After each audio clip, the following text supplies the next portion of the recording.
Greetings, and welcome to another episode of What the Bloody Hell Are We Going to Say About This One on Beatles Stuffology, where two old friends sit about and talk BS, Beatles stuff, on a track-by-track basis, pretty much for the sake of it. My name is JG McQuarrie, and I'm here with my co-host, Andrew Deacon. Say hi, Andrew. Hello. We have technology that is faltering, so that's another reason for this to be a relatively quick episode. Yes, it's certainly one reason for it to be a relatively quick episode. Would you care to enlighten us as to why there might be another reason? Yeah. We're doing a song which some might say is inconsistent at best. However, there will be people below the line on some websites that will probably say this is classic Beatles. This is brilliant. This is so much fun. But they would be very, very wrong. It's not even the best song called What Goes On, written in the 1960s. Well, that's certainly true. So yeah, it's what goes on this week. It's Ringo's big feature on the album.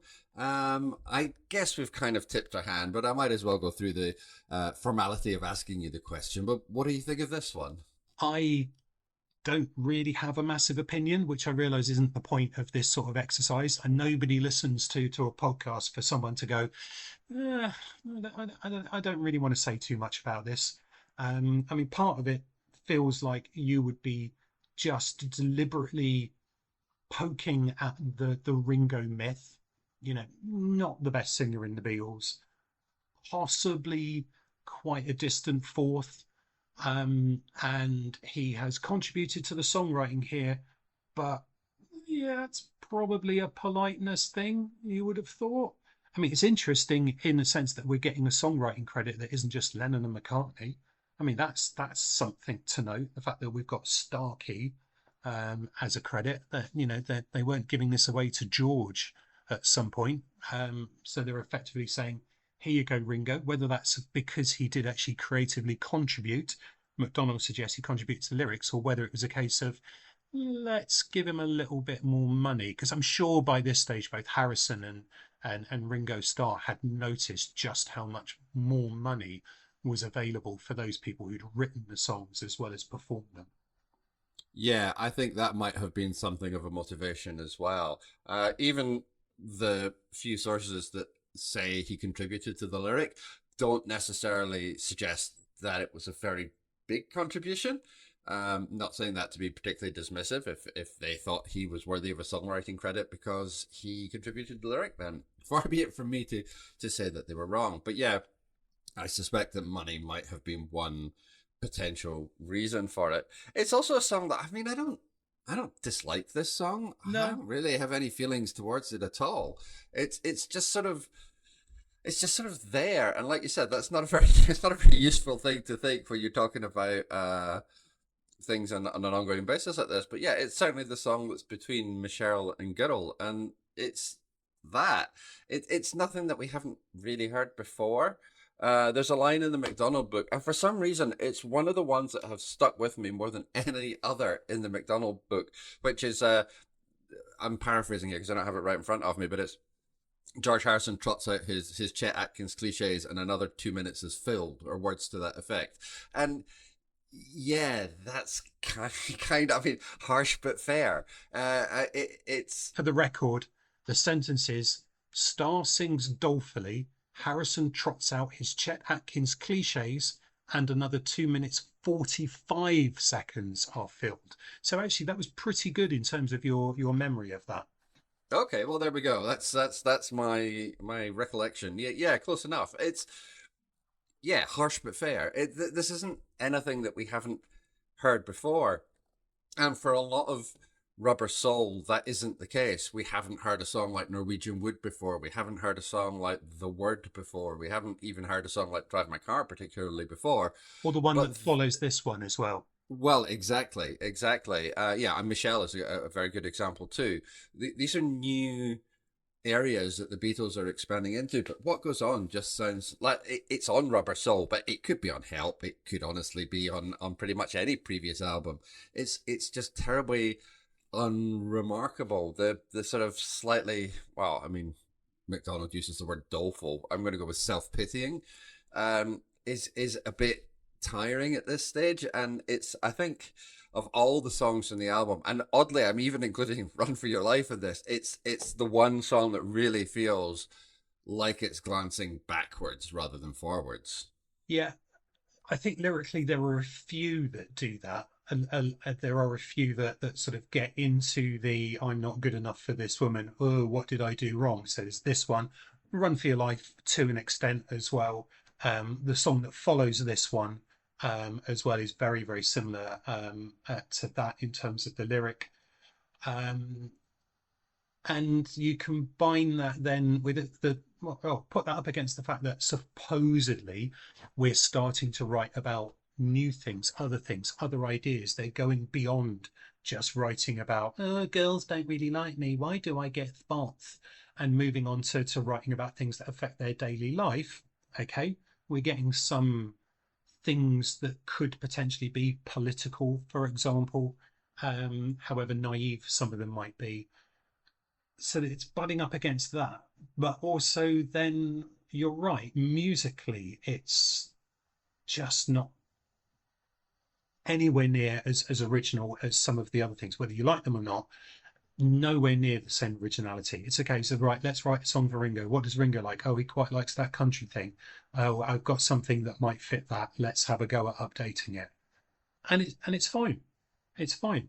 But you get a sense, because this was recorded in the last week of recording for the album, and one of the other things that I think McDonald notes is the fact that kind of, they're running out of time to get the album done, and you can sense that in the fact that that the verse that starts, "I met you in the morning waiting for the tides of time, but now the tide is turning, I can see that I was blind," just doesn't scan as well. It's a case of, oh, here's a phrase, let's chuck it in. Oh, tell you what, Ringo, just sing that line a little bit quicker so we can get all the words in. And that just sort of screams of, well, if this was a work song, we'd work on it a bit harder and get it to the point where it would be a bit better. But this is a bit of knockabout, throwaway fun, goes at the start of side two, and then we move on to something else quite soon after. It's there, it's 2 minutes 45, it's gone, and no one's going to remember it when in about 7 minutes time we're singing "In My Life." Well, exactly. I mean, yeah, less a work song, more a song of work. It's just, yeah, very little effort has obviously been put into this. It's done in one take. There's a couple of overdubs. That's kind of it. And I can't even usually fall back on my, sorry, I can't fall back on my usual sort of cliches of like being able to praise Ringo's drum work on this. It's all right, but it's not really anything spectacular. And I'm going to go ahead and guess it's because he probably didn't have that much time to work anything more than a kind of basic sort of pattern out. It's not awful, it's not dreadful, but it's just sort of there. And a lot of the guitar work is kind of sloppy as well, but not in a way that really sort of suggests that that's what they're going for. Like, it's not intentionally sloppy or hanging behind the beat or like really invoking a particular style. It just doesn't seem like it's been done particularly well. And they've just gone, oh, it's fine, it's all right, we've done it. It's just, let's quietly move on. And that's what everybody has done. It's very, oh, I'm trying to think of the politest way of saying it. It's very functional on all parts. Yep, that seems to be about right. But then you're going to get that as the quality of other things increases. You are going to get these elements where things are really going to stand out in a way that they wouldn't have done previously. And that's just the nature of it. It's just, it stands out so much more here because of all the good things that are happening. It doesn't necessarily make it the worst thing they've ever recorded, because it's clearly not the worst thing they've ever recorded, but it's just there. Did they ever play this live? I don't think they did they? I don't think so. I must admit, I don't have the live thing right in front of me, but I don't think so. No, No, and it's not one that I would have thought to look up, because even within, the Ringo spot, it's probably, less likely to be sung than, say, Act Naturally, which has a real kind of verve to it. Yeah, I think verve is something this song is desperately lacking, and it's the fact that you get the chorus, which kind of it sort of drags. It's that what goes on in your heart, what goes on in your mind, your tear. It's so it's so momentum sapping, and it goes through four lines before we actually get to the end of the chorus, just with this sort of dragged out vocal, which just it's there's nothing there's nothing perky about it, I think it's fair to say, and it makes getting through the chorus such a drag. Like the verses, you're quite right about what you're saying about the structure and just like squeezing in stuff that doesn't scan, but at least it's dum dum dum dum dum dum dum dum dum, like it's quite clippy. It sort of clips along. It's not original or particularly interesting, but at least it clips along at a fair pace. But then you get back to the chorus and it's, what goes, oh god, here we go again. What goes, oh god, here we go again. It's kind of exhausting to listen to, and it really, those choruses I think really sap the momentum of the song. Yeah, and I think it lacks any of the potential humour that could be there as well. Musically, to at least take away from the banality of the lyrics, so that the song that we'll go and talk about afterwards, the one that follows this on the album, although lyrically it's relatively similar to this, musically it's pretty inventive, and that musicality really helps to save it. I need to note that phrase down for when we start talking about that, so I'll use that one again. Whereas, the because it's just quite a bog standard, apologies, a way of writing this sort of pseudo country song. There's nothing that redeems lines such as, I used to think of no one else but you were just the same. You didn't even think of me as someone with a name. Did you mean to break my heart and watch me die? Tell me why. I just think, oh God, is there a way that you could actually sing that and yet give it some pep, however earnest you're going to sing it? You couldn't. It's just so kind of throwaway. Yeah, and listeners of this particular pod will know that I'm a great one for ignoring lyrics if they fit, if they work. However, if something stands out as being really kind of awkward or overly banal, it just jars. And sorry guys, but that jars. Yeah, if nothing shows off the fact that this is an old song like the lyric, I think it is very, early. This is just something we got down because then we've got some words for someone to sing kind of lyric. There's no refinement, there's no polish, there's no effort to try and sort of zhuzh it up a little bit. It's just sort of there. And the sophistication and the developmental side that we've seen to the Beatles on this album, the way that they found new ways to express themselves, including obviously humor, has just completely bypassed the song. Nobody's gone back to this lyric to give it a polish. And we've got Ringo credited as part of the songwriting trio on this song, and allegedly he contributed to the lyric, although by most reports not a great deal towards the lyric. And I'm going to go ahead and suggest that there's maybe not that much of his input. A lot of this kind of comes across as just very kind of early Lennon McCartney type of lyric. If you go back and listen to a few bits and pieces on Please Please Me, or even earlier material than that, it is just this. The one of After 909 has a very sort of throwaway lyric like this as well, but it's much better developed than this one is. This just sounds so functional. And that functionality is something that the Beatles have left long behind. And what's interesting, I think, is that the next song that Ringo is going to get, his next big piece, is going to be Yellow Submarine. And, that feels of a piece moving forward. The one after that's going to be with potentially podcast ending with a little help from my friends. This is the last kind of time Ringo will be presented with something so absolutely kind of middle of the road and banal. Is banal too strong? No, I don't think it probably is. Is it? Have you heard the White Album? I mean, spoilers. The White Album is my favorite album. So I think in some ways you might find that Yellow Submarine and With a Little Help from My Friends are the outliers. I don't think that they are. Well, I mean, it depends how you want to take "Don't Pass Me By," whether you think it's intentionally humorous or not. I'm prepared to give it the benefit of the doubt, and "Good Night" is a whole thing on side four. So I don't know. I don't think that they are the outliers. Okay, well, some might say that "Don't Pass Me By" is popular amongst people who think that "Obli Di Obli Da" was written by Mozart. Well, I'm certainly not going to fall into that category, but Okay.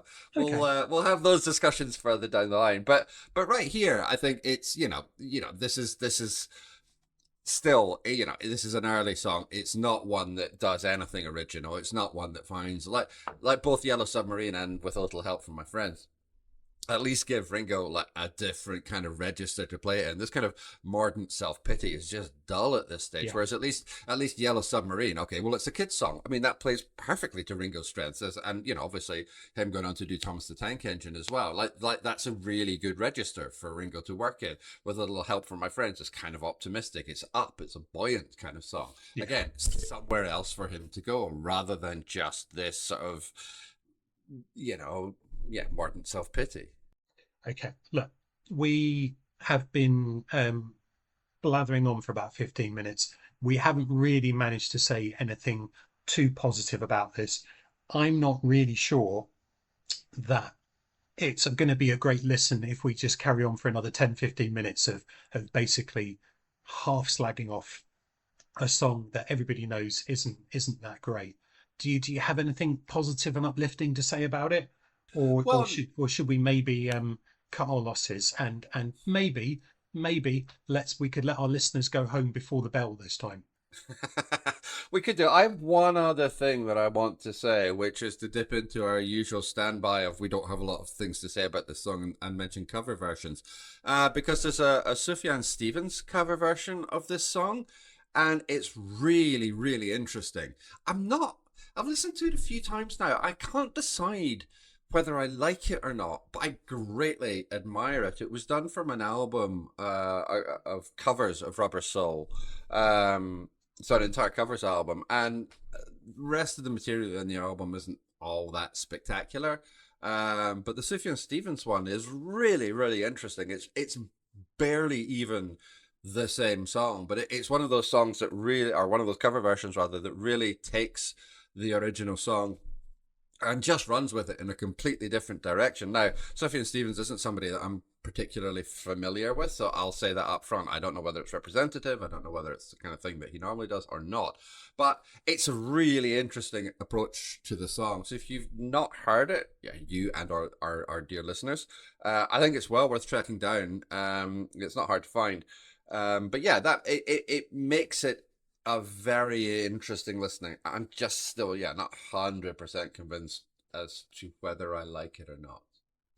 Apparently, Rob Mitchum of Pitchfork calls it a surprisingly gritty jam. Well, thanks, Pitchfork. That's. I don't know if that's how I would describe it. I don't know. It's interesting. Whether you like it or not, I don't know. But it's interesting, and it's really pushing at the boundaries of what this song is. It doesn't sound like Chet Atkins cliches. It doesn't sound like mordant self pity. It's a very very different take in the song, and so for that reason alone, I will definitely recommend it. Which I mean, it's quite interesting. I just sort of had a quick search for it. I'm on the Wikipedia page for the album, and writing for all. So the only song that it mentions in reception is "What Goes On," and right, the other opinion given, writing for All Music, Stephen Thomas Erlewine called the cover the only severe misstep of the album. So there are wildly diverting opinions then. But then it might be that he just wanted some quite generically lovely, familiar covers. So I'm all for giving a go of something that sounds a little bit like it, but takes it in a new direction. Yeah, it's definitely one that it's a shock to the system. Listening to it, it's not what you think it's going to be, and I can understand why that would be off-putting. Like I said, I'm not completely convinced as to whether I like it or not, but I really admire it. I really like what it's trying to do, and that alone is for a song like this, that's worth something. Okay. Good. Well, you know the question I'm going to ask you now. and I'm going to put 4 fingers in the air. 4 fingers.